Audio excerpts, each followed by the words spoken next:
Good evening, ladies and gentlemen. Welcome to VMI. I'm Colonel Dave Gray. I'm the Director for the Center of Leadership and Ethics.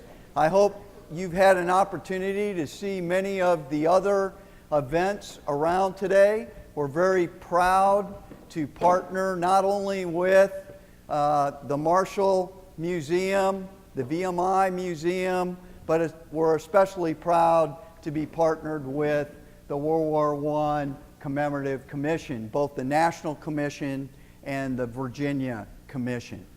So today's purpose really was to acquaint you with some broader perspectives about the Great War, a very cataclysmic event in world history, a world-changing event that in the course, by the time World War I ended, Europe was fundamentally changed and the trajectory set for another world war, or maybe some of my colleagues would argue the next part of a 30 years war called World War II, and set us on the path.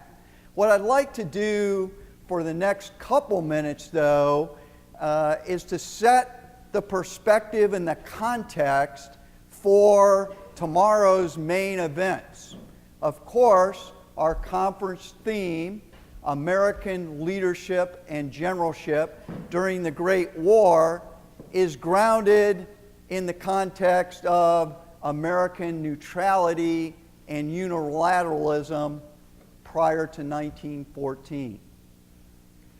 America really at that time did not want to get involved with events in Europe.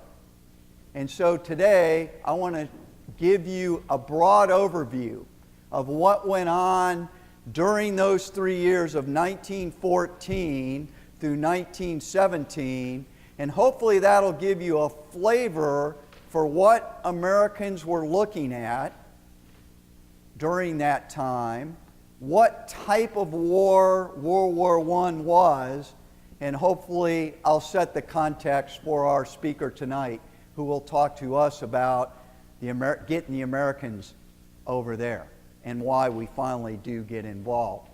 So I'm going to focus on the Great War, primarily on the Western Front, the decisive front where Americans are going to participate. So I'm broad brushing a little bit. There are many more components, but I'm going to highlight some of the key issues that will be discussed both tonight and tomorrow. Before we start, we should all be on the same sheet of music. And we should ask ourselves, what do you really mean by generalship? General is a rank in the Army, in the Marines, and the land forces. But what do we mean by generalship? So a few points are appropriate. The art of command at high levels. High levels meaning usually above a divisional level. In ground forces at this time period, a division roughly between 9,000 and 12,000 soldiers. One step above them is a corps. So that's a combination of divisions. So from the division level up is what our problem set is. What are the generals thinking about? So to command, that art of command, that means that it's to direct with authority, both positional authority, but through good old-fashioned leadership.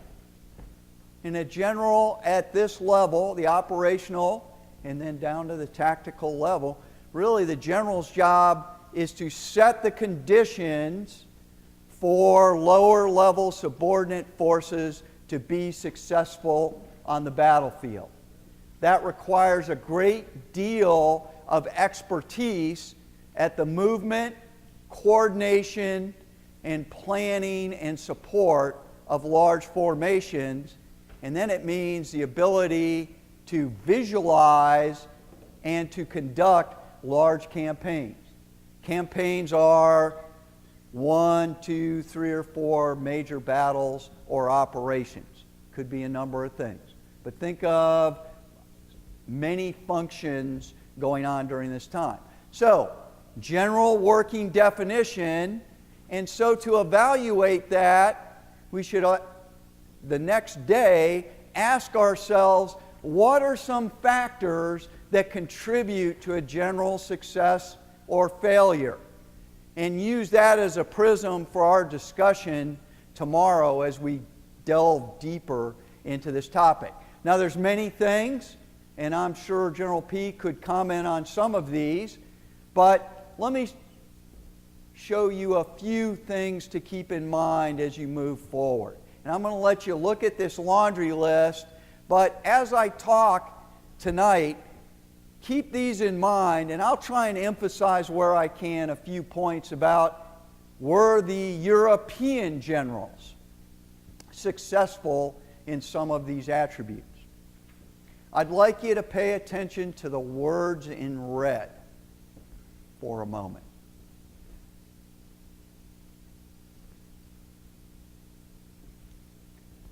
So first and foremost, ladies and gentlemen, what a higher level commander needs to do is understand the environment in which he operates, create a vision for those large units, and then communicate throughout the chain of command that vision so that everyone is working together towards that common goal, strategic goal, operational goal, and tactical objectives. So, we want to keep those in mind.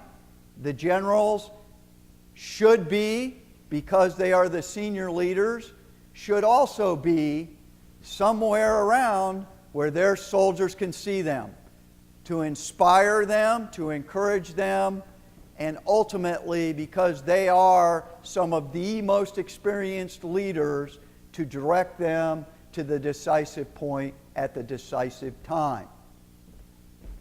So personal courage, even at the highest levels, is important.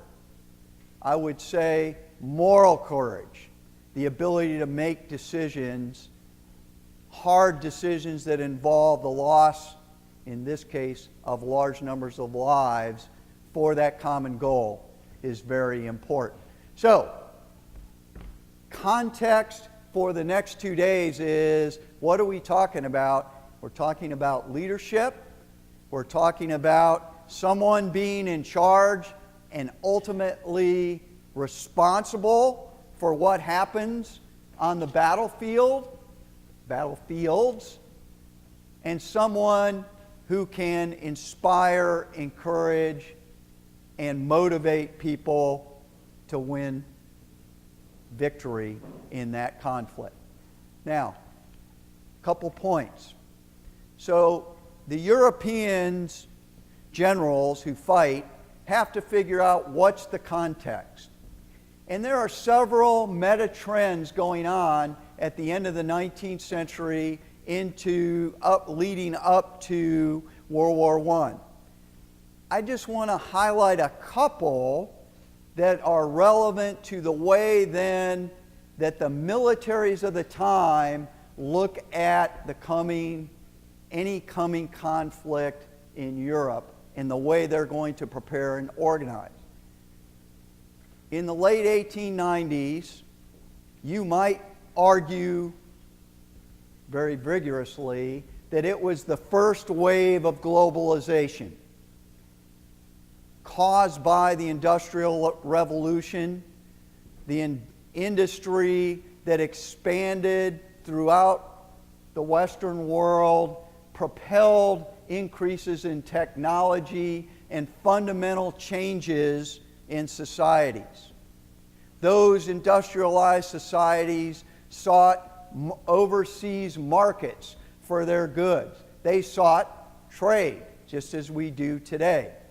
In some cases, as the map of Africa shows, that translated into imperialism, which meant that powers went forward and tried to impose their will on certain areas of the world to control those resources, and in some cases pass on their culture that would keep them beholden to the mother country so that they could get those resources, increase their trade, increase the effect of industrialization and financial means. Now that translated into some social currents. Today, I think we're calling it populism. Then they called it nationalism. And it's illustrated by one of the authors that I have listed up here, General Bernard Hardy, who talked about Germany and the German people and how they needed to come together and that they needed their place in the world. Social Darwinism, natural selection, played a large role in thinking at this time. And so Bernard Hardy was arguing that, hey, you know what? If Germany has to go forward to get its markets, and it has to fight to get those markets, and it has to fight for status as a great power, that's okay, because the natural order of things is for nations to fight, and we become stronger for it. So this strong current of nationalism also underpins these global changes that are underway. And of course, industrialization brought about new technologies. Those new technologies translated into mass casualty producing weapons, weapons of war on the sea, like the dreadnought that is pictured here, to fight decisive naval battles, but to increase the nation's status. Admiral von Tirpitz, pictured on this slide, is the German admiral. And he developed something called the risk theory, again, consistent with Germany's desire to become a great power status. Von Tirpitz said, we got to build up our Navy to at least 60% of the British fleet, the gold standard fleet of the day, and that'll check the British because they'll want to outbuild us. All of this is working. These are meta trends that military leaders are looking at the time to figure out, so what should our doctrine be? Well, sometimes the military doesn't see things maybe in the same light as industrialists, as government officials, and as scholars. And in 1904, a book is published by a Polish banker, Jan Bloch, 3-volume set, who looked at lots of these mega trends and lots of the economic data, and he tried to project what war would be like. And his picture was a grim one. First, he recognized that technology had changed significantly, that things like machine guns and rapid firing artillery were going to make the battlefield a very deadly place, that killing grounds would be very, very difficult to cross under these conditions. Further, that because it was difficult to cross these killing grounds, armies would entrench. Now we're sitting in the Shenandoah Valley, and if you go up the valley just a little bit and towards Richmond to the east, you'd say, yeah, that's a no-brainer. We learned that in 1864 as Union and Confederate troops fought their death battle. Entrench, get below ground to save themselves. So these two combinations, Bloch argued, would cause a stalemate in war. It would prolong war. The problem with prolonging war is that you'll bankrupt your country. Why would you want to do that? Why would you want to bankrupt your country? So, Bloch effectively sets sort of the intellectual framework that some are going to reference later on so how do we avoid this? Well, the way we avoid it, if you're a military person, is fight short, decisive wars. Military leaders did understand some of these components and would have agreed with Bloch that the deadliness of these new technologies would cause horrendous casualties, which would potentially bankrupt the nation. In fact, in Great Britain, they do a study, and they find that just mobilizing for a war over 6 months would cost 8.8 million pounds, which was more than their entire defense budget for a year.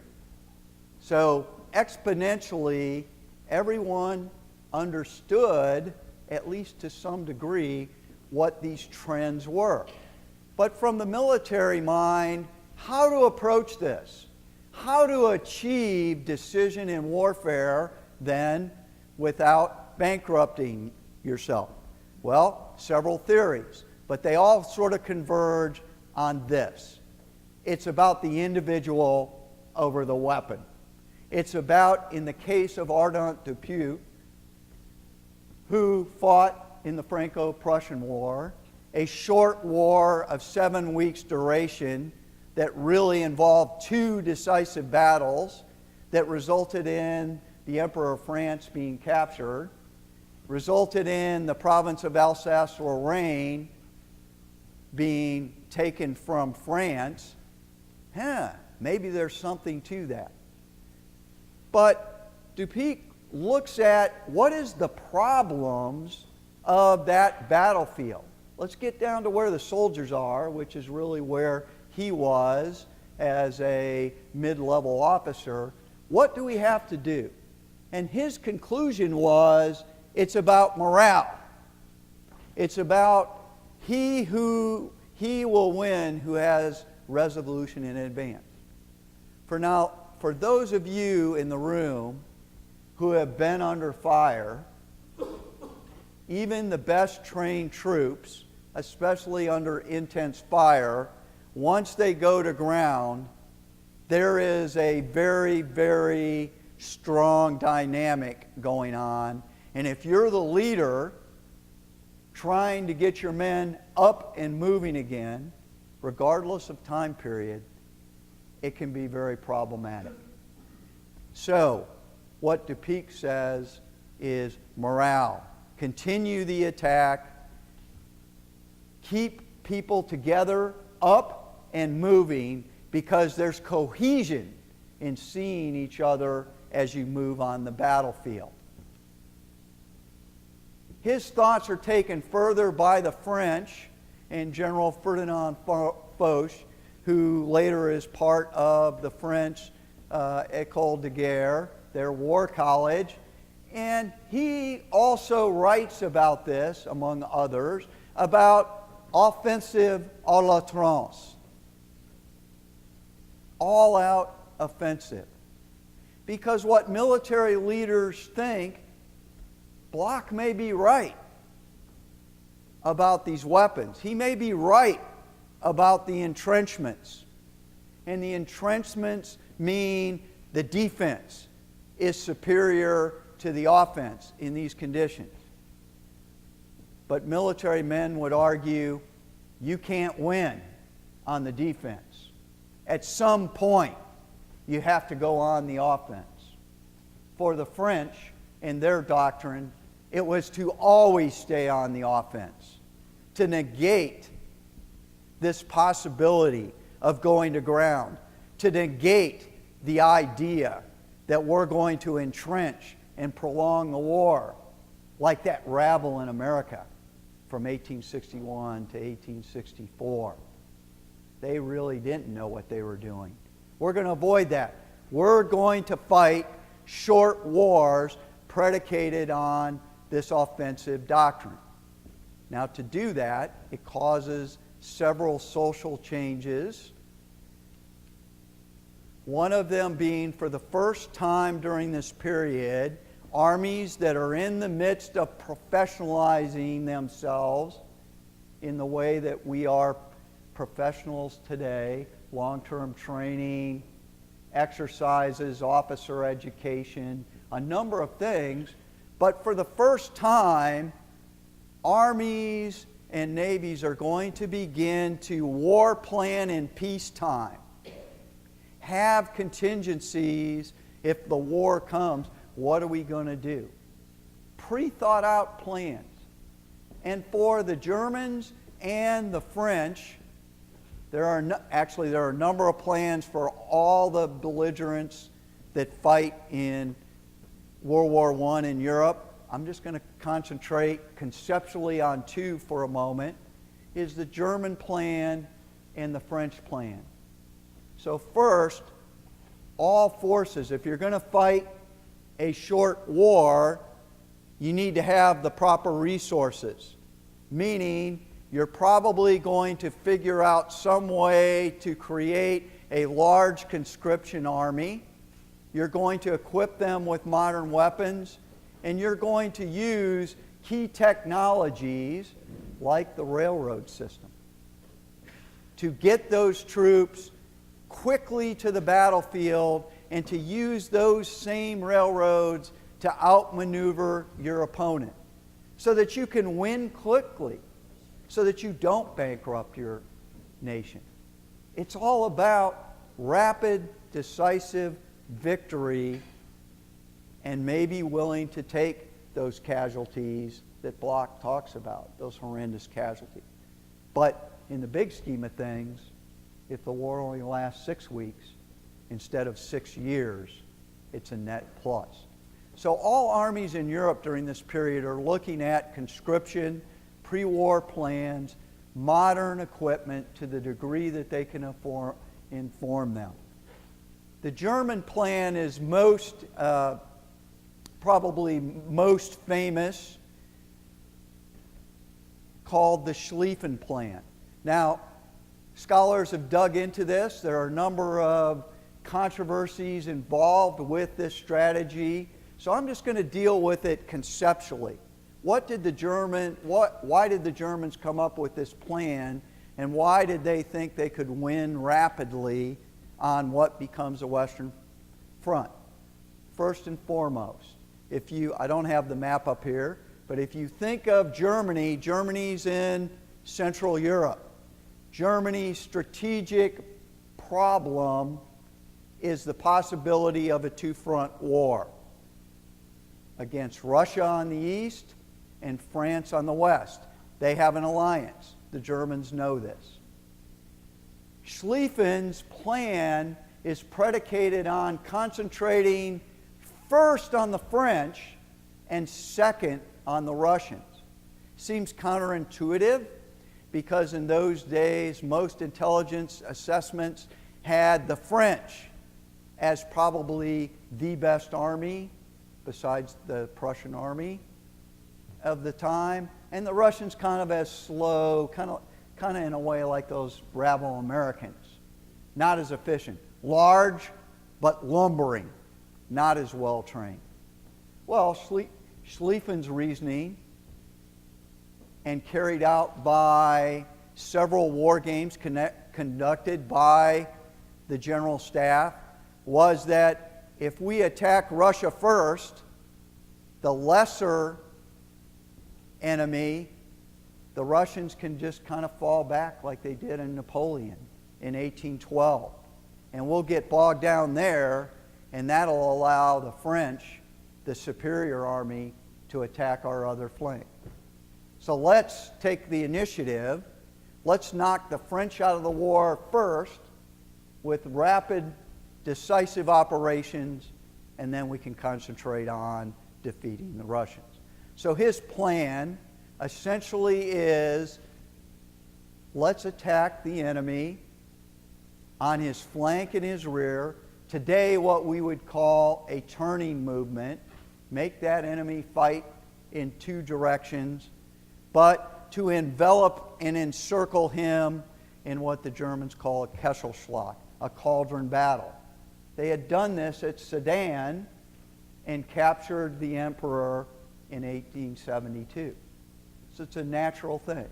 There are lots of problems with this approach, not the least of which is continuing the momentum, trying to sustain a large body of troops, and coordination between the 7 different corps that make up this particular war plan. But you kind of get the idea of this great wheel that's going to envelop the French on the frontier, fight a couple decisive battles, French will give up, and then we can turn to the Russians. Conceptually, that's the plan. And you can read up there what Schlieffen has to say. Now, for the French, they're very consistent with what Foch and later General Grandmaison has to say about offensive à l'outrance. Their plan conceptually is to stay on the offensive. Their Plan 17 essentially is to launch into the Alsace-Lorraine region, get the Germans into a fight in a decisive battle or two, and through the elan and the morale of the French poilus, defeat the Germans and dictate terms. Ladies and gentlemen, if you're looking at this slide, you don't have to be a professional military officer to say, this is very interesting. The Germans are consistent with the way they fought their wars in the 1860s and 1870s, always looking for a flank, always looking to get behind, always looking to encircle the enemy. And the French are consistent with their stated doctrine of offensive, but it looks to me like the French are doing exactly what the Germans want them to do. And in fact, when war comes, after the assassination of the Archduke Ferdinand, that's exactly what happens. The plans are implemented. Schlieffen Plan kicks off around the 1st and 2nd of August. And by the way, this is modern war, right? Against machine guns and against other modern weapons, we still have lots of horses and lots of cavalry on the battlefield. Plan rolls off, and in the first 3 to 4 days, the Germans are successful. French launch their offensive into Alsace-Lorraine, still driving forward, and it takes them a couple days to figure out that the Germans are driving hard and they're behind them. So as the Germans drive south, and I should mention, or I'm going to probably leave it to others maybe to talk about later, the German strategy violates the neutrality of the country of Belgium. So by making a strategic decision to violate the neutrality of Belgium, the Germans bring the Brits into the war. So now they have created a more difficult problem for themselves. Germans drive south. It's only after Joffre, the general commander, finally gets his bearings, finally looks at the situation, begins to reorient his forces, and both the small British Expeditionary Force and the French Army are able to set up a defensive line along the Marne River. Meanwhile, the German Great Wheel is kind of like centrifugal force, right?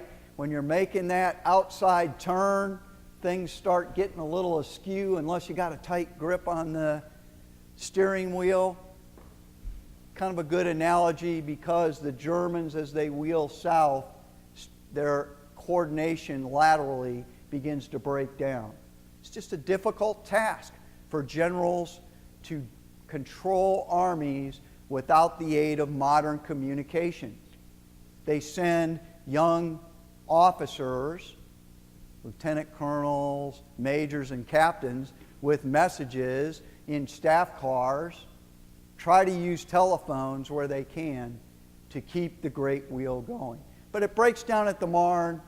Essentially, the French and the British are able to find a gap, punch a hole into it, and what happens then, and what we want to talk about for the rest of my time, is what is war like on the Western Front. Because what happens is there's a series of blows for the next month through October that extends defensive lines, blocks right. People go to ground under this intense fire. It extends twin trench lines, one German, one French and British, from Switzerland all the way to the coast, about 400 miles. And that's where they're going to be deadlocked for 3 years. Well, why are they deadlocked? Well, because these are intricate defenses. They're defenses with more than one layer to them. So this is an ideal trench system from the defender's perspective. I'm going to have a front line trench. That's going to be my main battle line. In front of that, there are going to be some small saps that extend into no man's land. No man's land's that distance between the two trench lines. I'm going to put as many obstacles in no man's land as I can without getting killed. And then when the enemy, the attacker, comes across no man's land, I have clear killing fields. Kind of like this floor in here without all the tables. Clear killing fields where I can call in artillery and man my machine guns. So, it's a difficult problem, but the defenders have gone to ground and built this series of trenches from which to fight. And they build their organizations, and they're there for the long term. The ideal. Here's the reality. That was a nice diagram. Looked good. Here are some more. Literally men living in these trenches for 3 years, digging in the sides, finding any cover they can, living in the elements. Dinner, anyone? We're going to let you choose your own rat. Well, I shouldn't say that here. Okay? Horrible conditions, under intense fire all the time. Many men suffered psychological damage and became combat shock casualties. We call that PTSD today. But horrendous artillery fire. For the infantrymen here, here's the reason why whenever we march or whenever we're in wet water, we need a lot of dry socks and check our soldiers' feet. I'm sure this soldier lost both of his feet. Now, communicating a vision, inspiring your soldiers to be brave under action, using the proper restraint on the level of violence. We can draw some conclusions about certainly the challenges of small unit leadership in that film clip, but what about the higher level commanders? How do we break through? How do we break the stalemate? Because in that short of time, that stalemate, those Germans ended up back in their original trenches at the cost of tens of thousands of lives. Mass killing weapons. What to do? Well, we'll break the stalemate. I'll tell you what we'll do. We'll bomb them harder. We'll use more artillery. We'll break the stalemate like at Neuve-Chapelle in 1915. We'll conduct a hurricane bombardment. We'll dump so much artillery on you, those soldiers in the trench, and you already saw a couple of those Germans who were shaking. We'll dump so much on there, you'll be so shocked, our elan will take us by there. So more is better. As the war increases, more artillery, bigger caliber weapons. But if that doesn't work, we'll gas you, as the Germans did at the Battle of Ypres in 1915. So more artillery and more artillery with gas, but make sure that we get our horses taken care of first. because we got to kind of exploit the success that we take. And at Ypres, the Germans are able to push several miles past the 3 lines of defenses that the British have. But the British quickly recover, but at great cost to themselves, and the line is relatively restored. So if we can't use, so what else can we do? Well, we can use technology. We can look at, let's find some kind of vehicle with armor protection, some kind of vehicle that can fire, give us some firepower, and can get across those trenches, break down the wire, so that those infantrymen can get through no man's land. If that doesn't work, we're going to put them all together. We'll put more artillery on them. We'll gas them.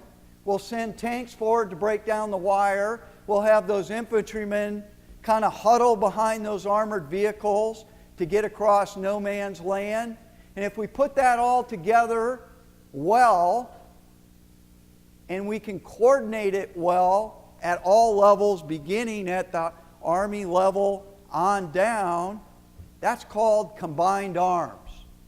How do we use all those separate branches together to create an effect, to break through?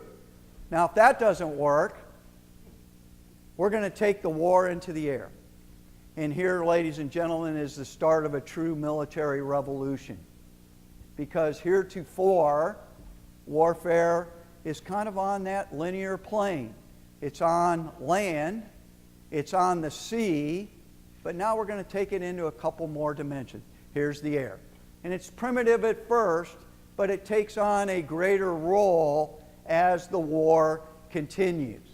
If that doesn't work, we'll go for now maybe we need a different strategy using some of that technology. We'll use some of these new U-boats, these submarines. And now we'll take war to the sea, underneath the sea. And we'll use our U-boats in an economic strangulation of our enemies.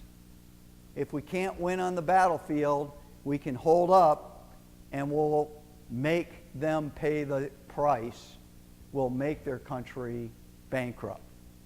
So here's a chart. What I really want you just to take a glance at, this is in May of 1917, and this is the effect of the sinkings of German U-boats. Not a great fleet at that time, but if you notice the number of sinkings and where they're at, it's near all of their channel ports and available ports that the British need to resupply their country. So if that indirect, but of course, that strategy has some downsides, some potential risks. The Germans, not being good strategists, they're about to bring in another power into the war that might change the balance. So while they're trying to win with the submarines, there are the risks, like the Lusitania, that maybe those crazy Americans will get involved. Or we can try another indirect approach. Let's put pressure on another theater, and maybe that'll draw forces away, and by the way, we'll keep our allies, the Russians, in the war, because the Germans are beating up on them. So if that doesn't work, we're going to resort to our generals. Come up with some good ideas. Now, we talked about the generals before and what they have to do, but quite frankly, ladies and gentlemen, they try a number of innovations, all of which to this point are failing. So in 1916, the German general Falkenhayn, who had been successful on the Eastern Front, is given command on the Western Front, and his strategy is to create a battle of annihilation that'll knock the French out of the war, bleed the French white so that they'll settle, and then they're pretty confident the British will either leave or they can settle with them and turn towards the Russians. further in 1916, the British are going to aid with their own attack in the north at a place called the Somme. Together, these two battles really should show you how difficult this was. Not because the generals were stupid, it's just they could not figure out the innovations. They had tried many, but it kind of underscores the resiliency, first of national efforts, but the resiliency of this combination of defense and modern technology and how difficult it was to make these armies move. The battle at Verdun becomes a national rallying cry for the French in February 1916.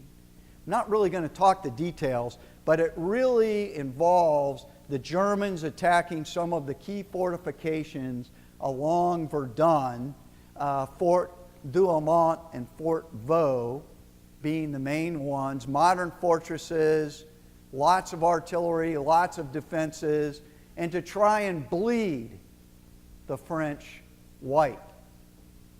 They're going to bleed them white with more and better artillery and mortars. They're going to send in many more attacks to bleed them. Here's an example of what artillery is doing to modern fortifications. Start is on your left upper corner. The end, after this battle, is what results of Fort Douaumont at the end of 1960. Keep in mind, French soldiers, the poilus, are manning this fort. They're near mutiny throughout this battle. The costs. The Germans also suffered greatly during this battle. In fact, great strategy, a battle of attrition. Let's see who's going to blink first. In the end, it's the Germans. Up in the north, in the Somme, General Haig, described by Lloyd George as brilliant to the top of his boots, decides to launch an offensive to help the French to relieve the pressure. And he's going to begin that with hurricane bombardments and tactics that have been developed in the British Army called bite and hold. They're going to overwhelming bombardments, get the troops up to that line and then advance it, more bombardments, and slowly walk forward. So here, to draw away a couple last points here. Here's the artillery expenditure at the Somme and how it built. We're all familiar as Americans with Gettysburg, 3-day battle, 32,000 rounds of artillery fired on both sides. At the Somme, 4 million rounds. 4 million rounds from those artillery pieces. Now, on the first day alone, 1st of July 1916, the British suffer 57,000 casualties on the first day. And you say, well, yeah, there's a lot of deaths. Over 10 million die in this war, ultimately. 57,000. Here's some perspective for you.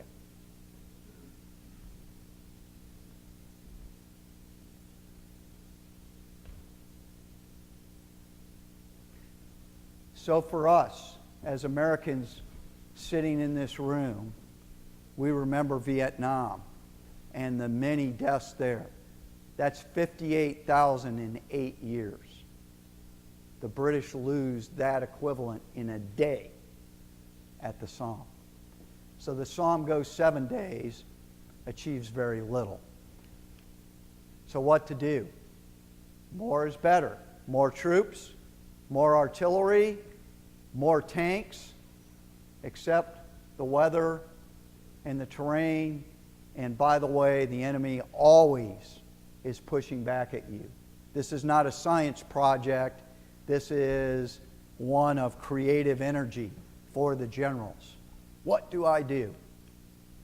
And so out of the literature, and what I want you to think about for tomorrow, because this is the context as the American Army and our country is looking towards Europe, do we need to get involved? But if you're a military professional and you're looking at the problems, some of them are about leadership. Are the generals lions? I just gave you 7 innovations. It's not like they didn't do anything, but the lines are still the same when the Americans enter the war, for the most part. Or are they donkeys? Remember those things that said about personal courage, about communicating the vision, about ensuring success, about making sure your soldiers fight bravely? Well, what the soldiers in the trench thought was, I'm here for 4 years, I'm in the muck eating rats, and my feet are rotting away, and where are my leaders? They're there in the chateaus. So, Americans are there, and our allies are waiting. So, ladies and gentlemen, this is the context, this cataclysmic war that is going on, that an American public is very, very reluctant to get involved in this war. And this wasn't the age of video, because I'm quite positive if the American public saw some of those images, we probably would not have gotten involved if left to our own devices. So thank you for your attention.